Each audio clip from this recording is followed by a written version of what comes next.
Hello everyone, this is Course Sir Mac, your friendly neighborhood wellness professional, coming back to you with another Wellness Wednesday video. Now this video we're going to be doing a little bit differently because me and the other wellness professionals are going to be answering your questions that you have sent in to us. Again, if you want to continue answering your questions for another Wellness Wednesday video, please send your questions to studentwellness@elgin.edu. Now, let's get to it.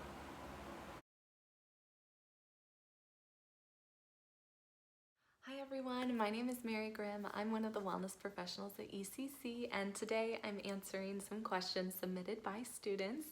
The first one is, oh, this is a good one, and this is one I get asked a lot by students in session, and that is, how do I help someone who doesn't want help? Whether that's a friend or family member, what am I supposed to do? And this is a tough one because it can be really disheartening, even frustrating, when our friend or family member doesn't want help and we know that they need it. So, what I would say is let's first step back, pause for a second, and look at the bigger picture to get a new perspective.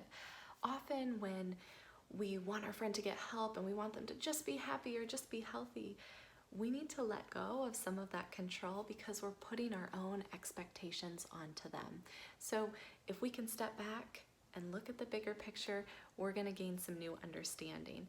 And it's important to remember that asking for help, that can be really difficult. There's a lot of stigma associated around getting assistance from someone else because society tells us that that means we're weak.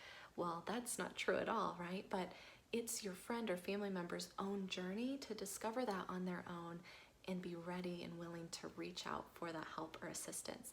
So, as a friend, you can still be there by listening and offering support, but not bringing it up every time that you hang out. So, that patience is key, and I know that that can be really difficult. The other thing is, learn a little bit more yourself, educate yourself with what resources are available in your community or at your school.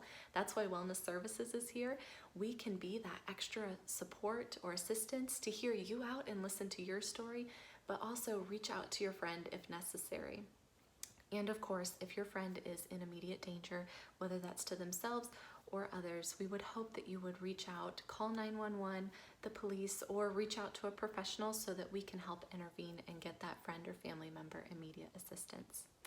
Okay, the next one is, why do you want to be a counselor? That's a good one. For me personally, it's always been about helping others achieve their goals and dreams. Initially, when I was in high school, I got my CNA license because I was going into nursing school. And I realized during my clinicals that what I really loved about helping the patients was spending that one-on-one time with them, listening to them, hearing their stories, offering support and words of encouragement. So I switched to psychology, and the rest is history, and I'm so glad I did because I love what I do. Last question. How long then have I been a counselor? Well, it's been about 7 years, since 2013, and this will be my 4th year at ECC this coming fall. Okay, that's all the questions I have. Thanks so much. Bye.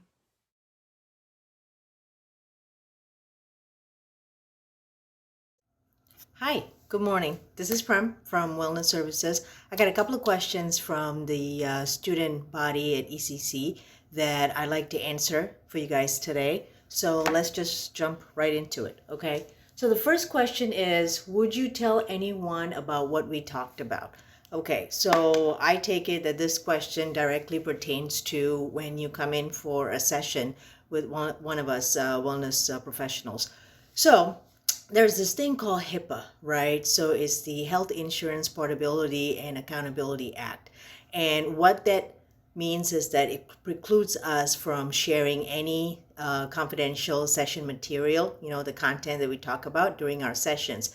Now, that being said, the only time that we would work around that would be if you talk about, things pertaining to harm, self-harm, meaning if you're going to hurt yourself, if you're going to injure yourself, if you're going to take your life, if you're going to kill yourself, or if you're thinking about harming someone else. So severe harm to self and to others, okay? So this, when we talk about matters of this concern during our session, this is when I would, or any one of us wellness professionals would delve deeper into it with you, and think about what we can do, talk about what we can do at that point in time right away to get you all the necessary help that you need. So in order for us to do that, we would have to share that information, okay, with the necessary folks, be that with the authorities, be that with your parents, be that with your support members,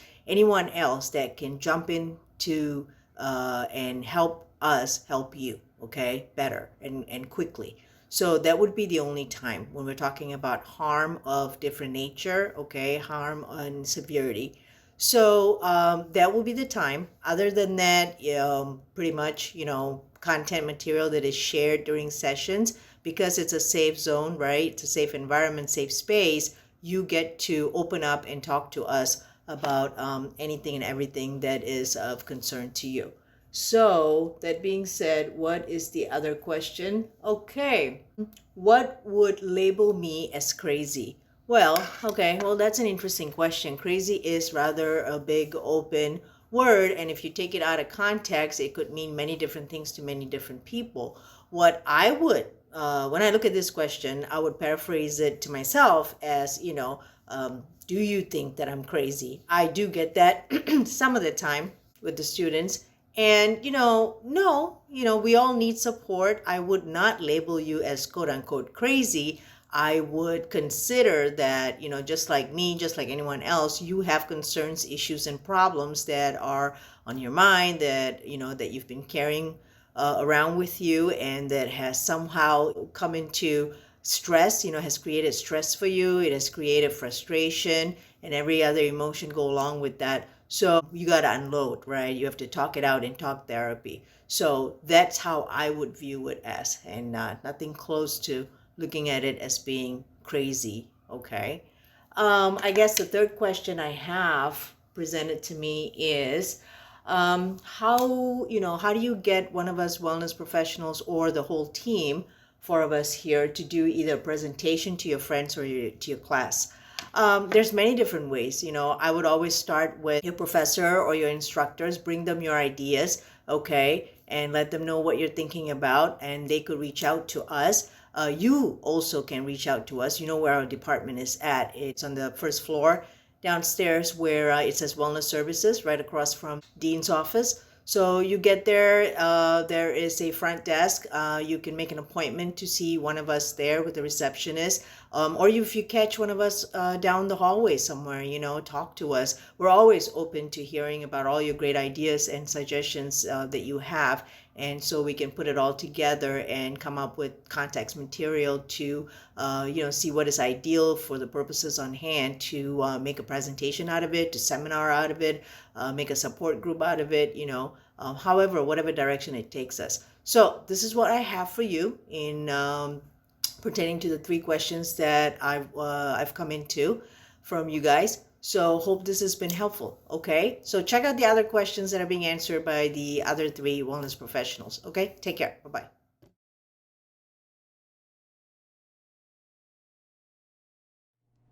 Okay, so our next question is, do I have to stay in your office to talk? Yes. Here's the reason why. Because we have set up our space to maintain confidentiality. We want to protect your information. We want to protect your privacy. So when you're having a one-on-one session with us on campus, we want to foster an environment where you feel comfortable exploring your feelings away from people you may know, or strangers in public. We don't want to have a session out in the middle of the Job Lounge, for example. That wouldn't be conducive to helping you and overcoming whatever obstacles that you're going through. So if it's on campus, again, we would be meeting individually, one-on-one, between you and I, or you and another wellness professional within their office space. Of course, considering what's going on currently in the world, we do offer telehealth therapy services.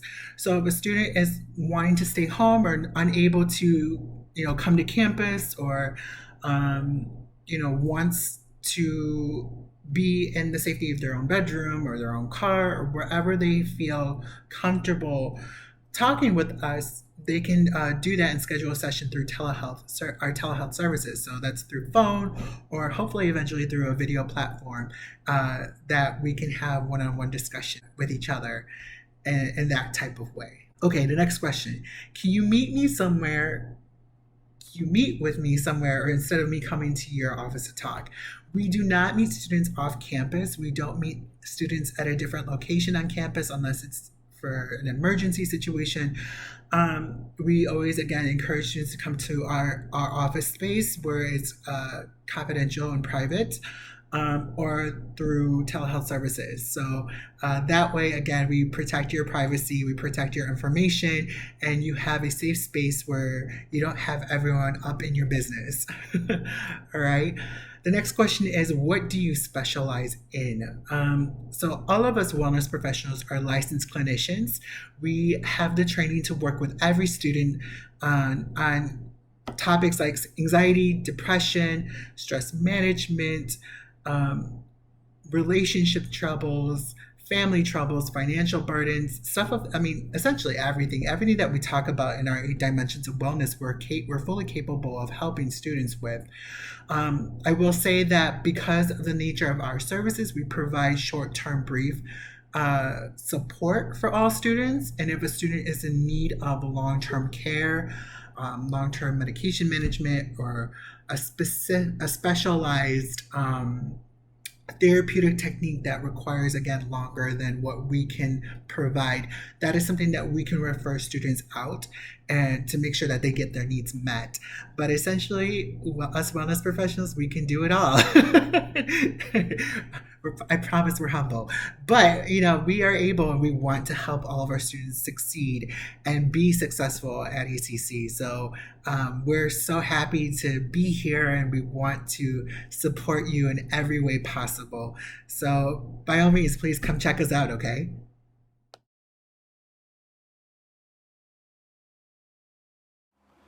Hello again, everyone. I guess it's my turn to answer some of your questions that you guys have sent in to us. All right, I have 3 here that you guys sent in. All right, so first, can I eat while we talk? So ultimately, I'm assuming that if you do decide to come to my office to talk or do therapy, yes, you can 100% eat. I really don't mind, especially because my session might be in between 2 of your classes, and I might be the only break you guys might have during the day. So no, I do not mind if you bring your lunch, a snack, water, or what have you to come and eat while we talk. So yeah, that's no problem there. I'm not really a stickler on that. Second question, what would happen if I talk to you about suicide? All right, that's a really good question. So ultimately, let's break down 2 things here. So first thing would be, right, if someone came in and talked to me about suicide, but they weren't feeling suicidal. Also, someone came in and talked to me about suicidal and they were feeling suicidal. All right, so for the first one, when they're not feeling suicidal, because ultimately a lot of people think if I even mention the word suicide, then they will get sent to the hospital. And here at ECC Wellness Services, that is 100% not true and 100% not the case. So ultimately, if someone came in to me and just wanted to talk about suicide, just get some general information, we do talk about that. Or someone mentioned that they were suicidal in the past or even the day before, then that's where I would assess for safety. Do you have any thoughts, plans, or intent?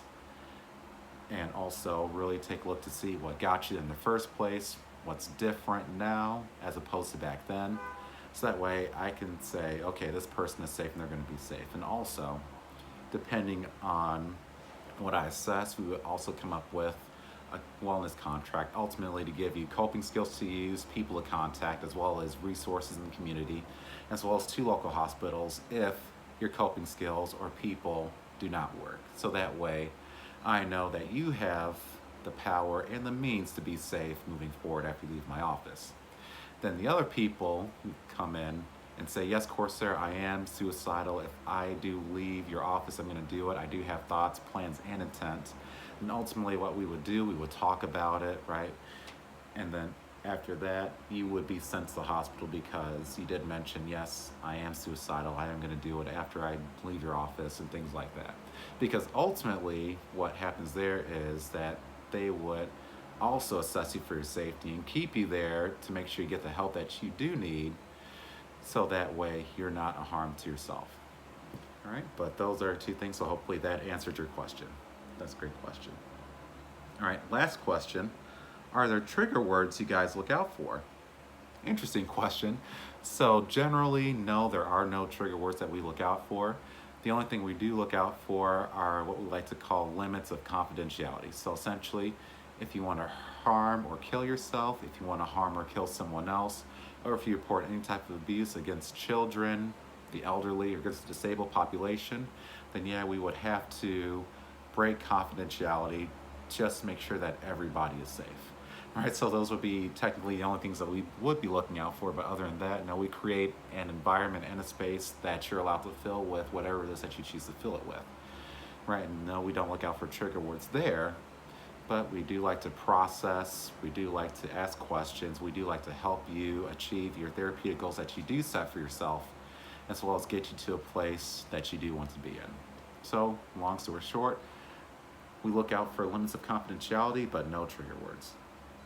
All right, and I think that is it for all my questions. All right, thank you guys very much for listening, and I will see you next time. All right, if you made it to this portion of the video, then that's it. You made it through the entire video.